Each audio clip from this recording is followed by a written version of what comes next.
Quando Jesus ia saindo, um homem correu na direção dele, se colocou de joelhos e lhe perguntou: Bom mestre, o que farei para herdar a vida eterna? Esse texto está em Marcos capítulo 10, versículo 17. Meu nome é Anderson, você está no canal A Porta Estreita. Seja bem-vindo, que a graça e a paz de Jesus Cristo estejam com você.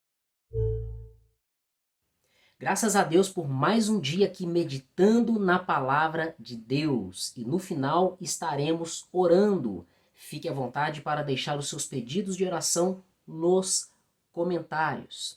Então, conforme acabamos de ler aqui, essa passagem está falando do jovem rico.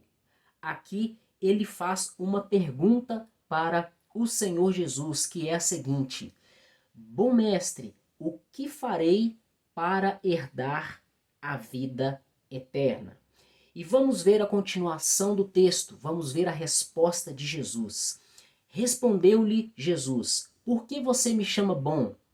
Ninguém é bom a não ser um, que é Deus. Você conhece os mandamentos: não matarás, não adulterarás, não furtarás, não darás falso testemunho, não enganarás a ninguém, honra teu pai e tua mãe. E então ele declarou: Mestre, a tudo isso eu tenho obedecido desde a minha adolescência. Jesus olhou para ele e o amou. Falta-lhe uma coisa, disse Jesus. Vá, venda tudo o que você possui, dê o seu dinheiro aos pobres, e você terá um tesouro no céu. Depois, venha e me siga. Diante disso, o jovem ficou abatido e se afastou triste, porque ele tinha muitas riquezas. Eu acredito que você conhece essa passagem, conhece essa história do jovem rico. É a partir desse texto que temos aquelas falas na qual Jesus diz o seguinte: dificilmente um rico entrará no reino dos céus. Então seus discípulos lhe questionaram: então quem poderá se salvar? Daí Jesus diz para eles: para o homem é impossível, mas para Deus nada é impossível. Nada é impossível para Deus.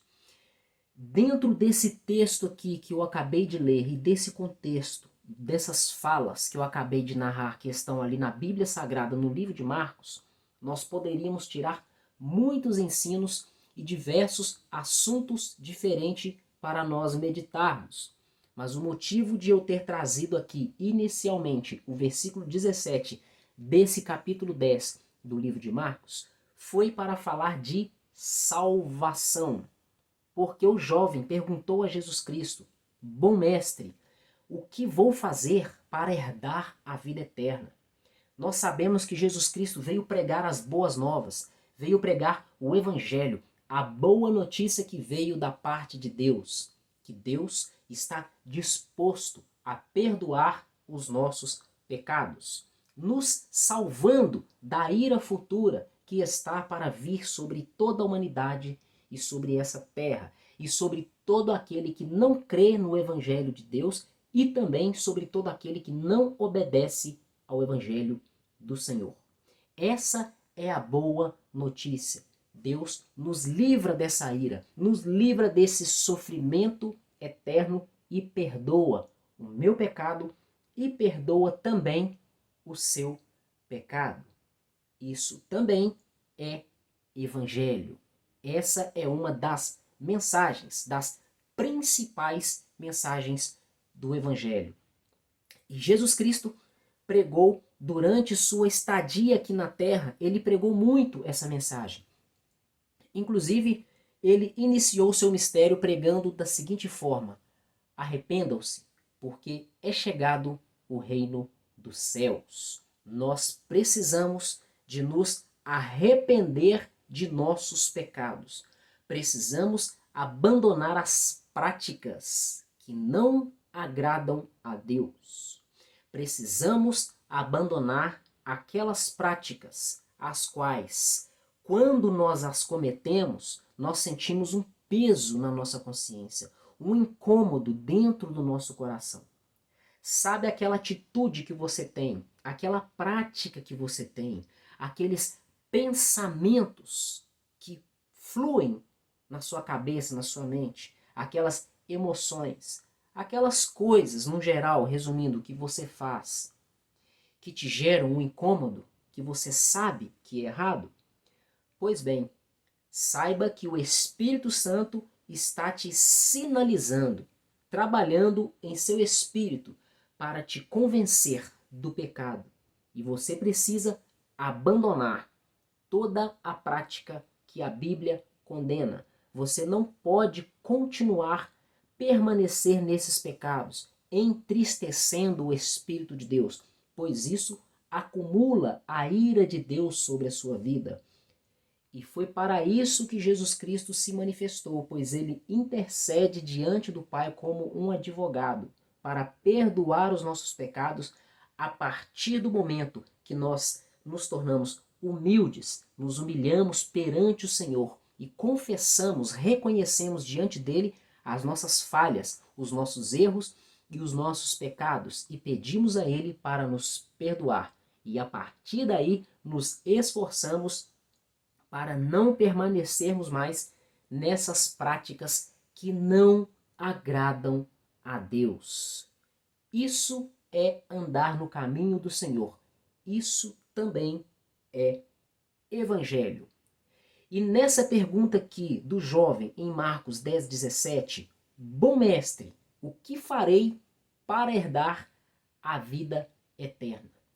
Eu achei interessante aqui, eu não sei a intenção do coração daquele jovem quando ele fez aquela pergunta para Jesus, e nem quero julgar. Mas vamos analisar de uma forma superficial, de acordo com as palavras, sem julgar a verdadeira intenção do coração dele. Nós podemos entender que ele tinha interesse na salvação.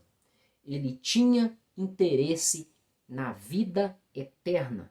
Ele tinha interesse na proposta de Deus, nas coisas que Jesus estava apresentando ao povo daquela época e nos apresenta até hoje, pois Jesus Cristo ensinou muitas coisas concernentes ao reino de Deus, ao mundo espiritual.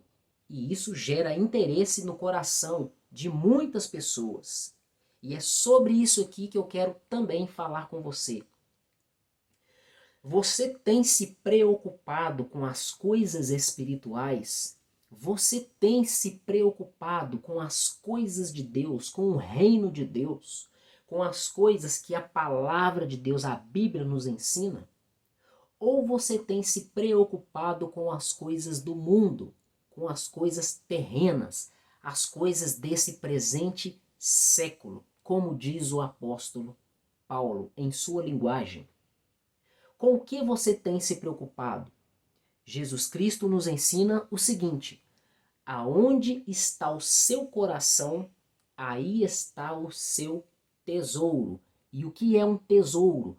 Um tesouro é algo de muito valor.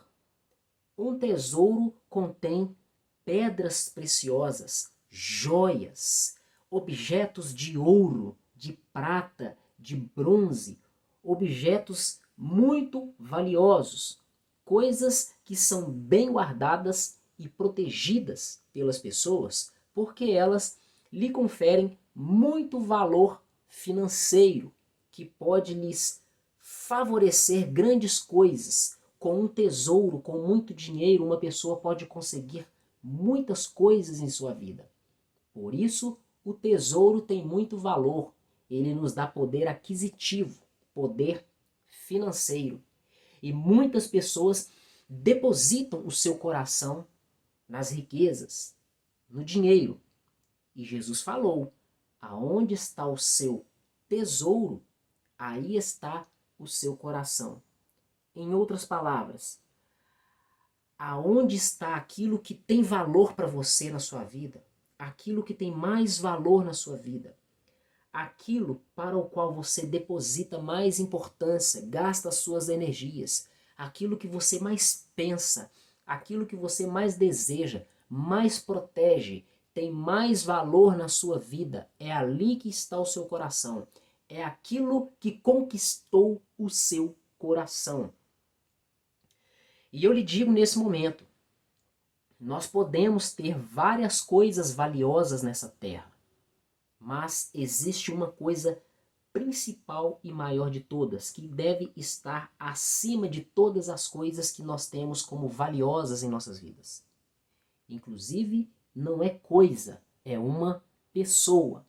Se você quiser falar coisa, podemos dizer que essa coisa é o nosso relacionamento com o Senhor Jesus. O nosso relacionamento com Deus, o nosso Pai, com o nosso maravilhoso conselheiro e ajudador, o Espírito Santo maravilhoso. É isso que nós devemos ter de maior valor na nossa vida. Se você quiser colocar como pessoa, é a pessoa de Deus. Seja lá como você preferir relacionar Jesus Cristo, Pai, ou melhor, Jesus Cristo, Filho, Deus o Pai, o Espírito Santo. Eles, os três são um.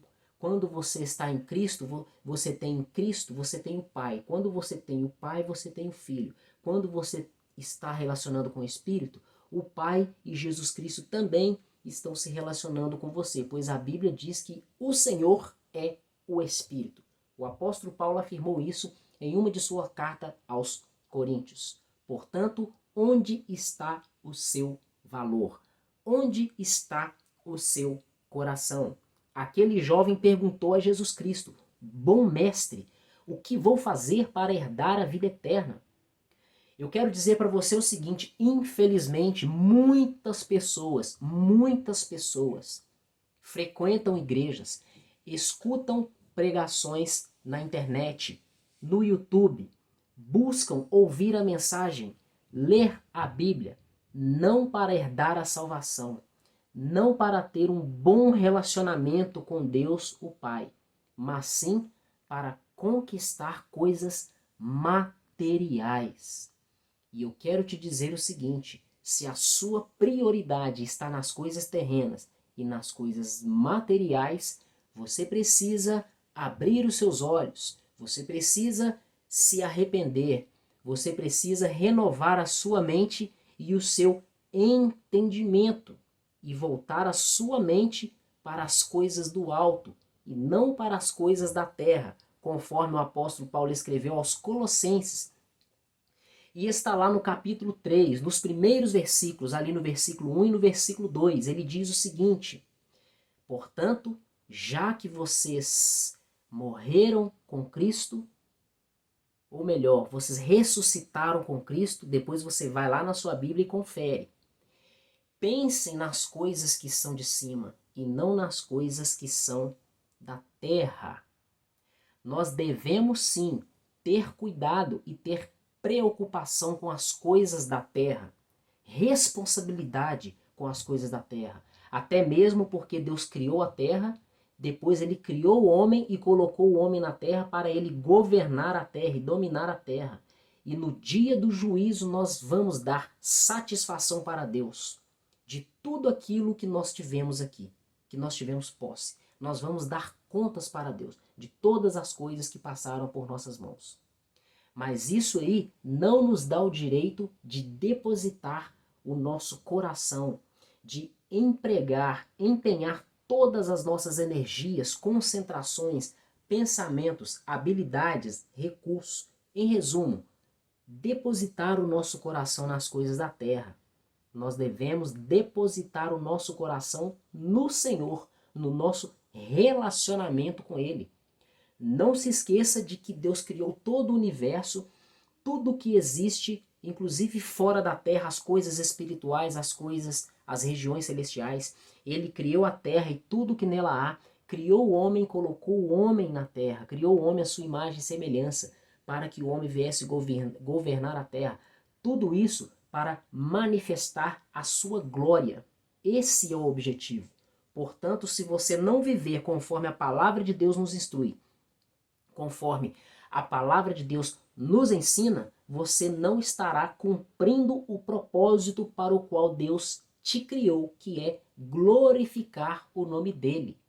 E quando você não se preocupa com a verdadeira mensagem do Evangelho, com a verdadeira essência da mensagem do Evangelho, você sai do propósito de Deus.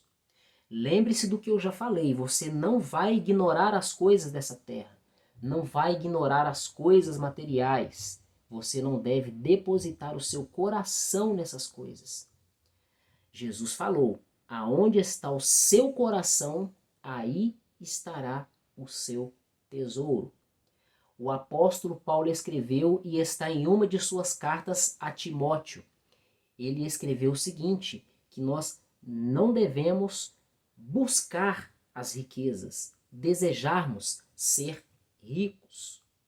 Ele disse que muitas pessoas, buscando serem ricas, perderam a salvação, perderam a fé e estão sofrendo por causa disso. Entenda que a riqueza, as coisas materiais, elas não são más, não são malignas em si, mas o amor às riquezas, o amor ao dinheiro é que é a raiz de todo mal. Tem pessoas que entendem isso errado, dizendo que o dinheiro é a raiz de todo mal, porque lá em uma de suas cartas a Timóteo, o apóstolo Paulo escreveu isso. Ou melhor, ele escreveu que o amor ao dinheiro é a raiz de todo mal. O dinheiro não é mal, mas o fato de o ser humano amar o dinheiro, aí está a maldade. E da mesma forma, se você amar acima de Deus as coisas materiais, as coisas terrenas, isso aí também é raiz do maligno. Então eu te faço uma pergunta. Você tem se preocupado com a sua salvação? Aquele jovem perguntou para Jesus Cristo, bom mestre, o que vou fazer para herdar a vida eterna? E Jesus respondeu para ele, você conhece os mandamentos. E Jesus recitou alguns dos mandamentos. E aquele jovem falou, Senhor, eu já pratico todas essas coisas. E conforme o desenrolar da conversa, nós vemos ali que o jovem não era salvo. Então eu te alerto aqui, não basta você conhecer a palavra, não basta você ter livros, você ter teologia, você ter um cargo na igreja, ser pastor, pregador, você ser um obreiro, não basta você ter ganhado almas para a pessoa, você orar todos os dias, não basta isso. Nós não somos salvos pelas obras e nem fazemos as obras para sermos salvos. Nós fazemos as obras porque nós somos salvos. As obras são frutos da verdadeira fé e as boas obras fazem bem às pessoas e agradam o coração de Deus. É por isso que fazemos as obras. E o fato de termos conhecimento bíblico, fazermos parte da igreja, sermos religiosos, crermos em Jesus, apenas não nos garante a salvação.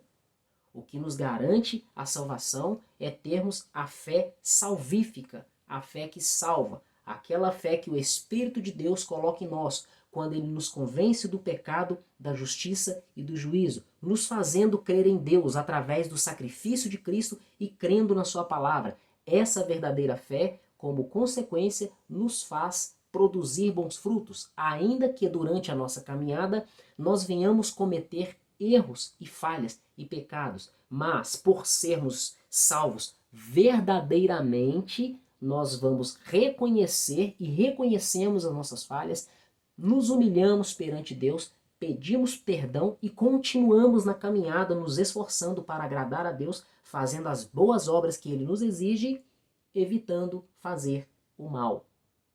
E não se esqueça, fuja das paixões do mundo, das atrações do mundo, das tentações do mundo. Aquele jovem, ele era rico.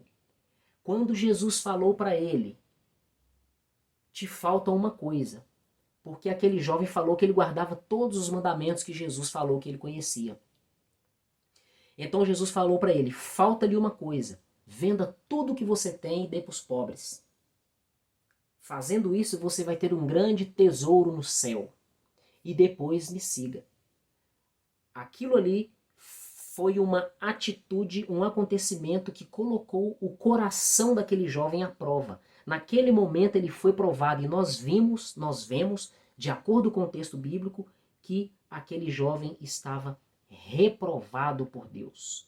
Porque a Bíblia diz que depois de Jesus ter falado isso, o jovem ficou abatido, ele ficou triste e se afastou. Você se lembra de um publicano, Zaqueu? Aquele que subiu na árvore, numa figueira brava para ver Jesus? Jesus falou, desce daí que eu vou na sua casa, que eu vou repousar na sua casa.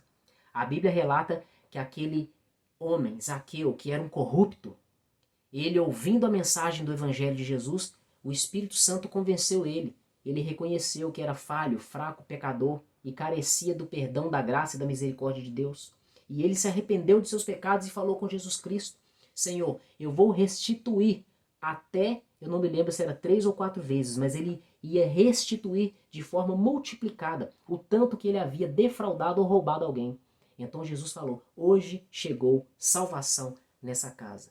Veja que a verdadeira salvação, ela deixa a pessoa desprendida das coisas materiais. E aquele homem tinha o conhecimento da lei, porque o que ele falou que ia fazer era algo que a lei exigia. E ele era da nação de Israel. Ele conhecia a lei de Moisés. E esse jovem aqui, o jovem rico, também conhecia a lei. Mas de acordo com o texto, ele não produzia frutos de arrependimento. Frutos que demonstravam uma pessoa verdadeiramente salva. Então, eu te aconselho, leia a Bíblia todos os dias. E à medida que você vai lendo a Bíblia, o Espírito Santo vai te mostrando. Olha, isso aqui eu tenho que melhorar. Olha, isso aqui eu estou errando. Olha, isso aqui, graças a Deus, eu já não pratico mais. Olha, isso aqui eu tenho que entender. O que será que significa isso? Você vai lendo e vai aprendendo. O Espírito Santo, ele vai te ensinando. Mas você tem que ler todos os dias. Ler todos os dias. E orar, ter comunhão e relacionamento com Deus. E ele vai trabalhando na sua vida. Ele vai trabalhando e vai te purificando e vai te convencendo e vai te libertando. Então não deixe de buscar o Senhor. Se desprenda das coisas da terra e busque as coisas do alto. Feche os seus olhos e vamos orar. Pai querido, em nome de Jesus Cristo, nós te damos graças por esse momento. Pai, obrigado por mais um dia termos a oportunidade de ler a Tua palavra e meditar na Tua palavra, Senhor. Senhor, nós te pedimos que o Senhor perdoe as nossas falhas e os nossos pecados. Deus, nós te agradecemos por esse momento de nos arrepender, meu Pai. Pedimos a Ti, Senhor, que o Senhor venha limpar a nossa mente, purificar a nossa alma, o nosso coração. Que o Senhor venha tirar do nosso coração o prazer pelo pecado, o prazer pelas coisas do mundo, Pai. Senhor, que o Senhor venha tocar na nossa mente, toca na nossa alma, toca no nosso espírito com o poder transformador do Senhor, que pode fazer todas as coisas. E nos liberta, Senhor, daquilo que nos prende nas coisas dessa terra e que nos impede de abrir o nosso coração para o Senhor e crer apenas no Senhor e dependermos completamente do Senhor. Nós te pedimos, Pai, que o Senhor venha verdadeiramente nos libertar, porque na palavra do Senhor está escrito que Jesus Cristo disse, se o Filho vos libertar, verdadeiramente sereis livres. Por isso eu te peço, meu Pai, que o Senhor venha nos libertar de tudo aquilo que nós ainda estamos precisando ser libertos, de tudo aquilo que ainda nos prende. Em nome de Jesus Cristo, que nós venhamos produzir bons frutos, meu Pai, nessa terra. Que nós venhamos ser luz nesse mundo, conforme Jesus Cristo falou, que nós somos luz nesse mundo e sal nessa terra. Tira da nossa vida, meu Pai, tudo aquilo que nos distrai, tudo aquilo que foi enviado pelo inimigo ou por pessoas para nos afastar do Senhor. E te pedimos que o Senhor venha nos atrair para o Senhor todos os dias, cada vez mais, dia após dia. Que o Senhor aumente em nós o desejo de conhecer ao Senhor, o desejo, a vontade, a disposição e o ânimo para ler a palavra, para orar todos os dias e jejuar com frequência para fortalecer o nosso espírito, aperfeiçoar os nossos sentidos espirituais. Pai, eu te peço que o Senhor abençoe a casa dessa pessoa que está me ouvindo, abençoe a família, Abençoe o relacionamento conjugal, o relacionamento sentimental. Abençoe o marido, a esposa, os filhos, os irmãos, os pais, os amigos, os vizinhos, os colegas de trabalho. E tira todo o mal do ambiente que essa pessoa vive, do ambiente que essa pessoa está me ouvindo, meu Pai. Que não falte nada na vida dela, que o Senhor envie toda a provisão material e financeira e que o Senhor derrame a cura para aquele que está enfermo, precisando de cura. Pai, nós te agradecemos e te glorificamos por tudo. E acima de tudo, seja feita a tua vontade, em nome de Jesus Cristo. Meu irmão e minha irmã, graças a Deus por mais um dia meditando na sua maravilhosa palavra. Deixe o seu like caso você gostou dessa mensagem e compartilhe para que você esteja abençoando mais vidas. E se você é novo aqui no canal e gostou desta mensagem, se inscreva e ative as notificações para não perder novos conteúdos. Muito obrigado por mais uma visita ao canal A Porta Estreita. Até o próximo vídeo e que Deus continue te abençoando.